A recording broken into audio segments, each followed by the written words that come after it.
மின் கட்டணத்தை பற்றிலாம் சொல்லியிருக்கிறீங்க. அது ஏன்னா இந்த அரசாங்கத்தை பற்றி எப்படி நடக்குன்னே தெரியல. 5 வருஷத்துல முடியும் போது 5,38,000 கோடி கடன் வாங்கிடுறேன் சொல்லுவாங்க. சட்டியில் இருந்தால் தானே ஆப்பிள் வரும்னு சொல்லுவாங்க. முதல் நிதி தேவை. கிட்டத்தட்ட 73 ஆண்டு காலம் பல கட்சிகள் ஆண்டிருக்கிறேன். மொத்த கடன் 5,18,000 கோடி. கொரோனா காலம் இதெல்லாம் தெரியும். இந்த பகுதியெல்லாம் தொழிற்சாலை மூடப்பட்டிருந்தது. அரசுக்கு வருகின்ற வருவாய் அனைத்தும் வரி வருவாய் அனைத்துமே வரல. இப்படிப்பட்ட காலகட்டத்தில் கூட 40,000 கோடி கொரோனாவுக்கு நான் செலவு பண்ணோம். அந்த காலகட்டத்தில் கூட சிறப்பா இன்றைக்கு நிதியை கையாண்டோம்.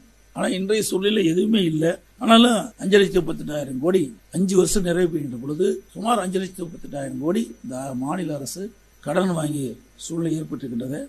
அது மட்டும் இல்லாம நீங்க அத்தனை பேருமே தொழிலதிபர், உங்களுக்கு தெரியும் கணக்கு வழக்கெல்லாம்.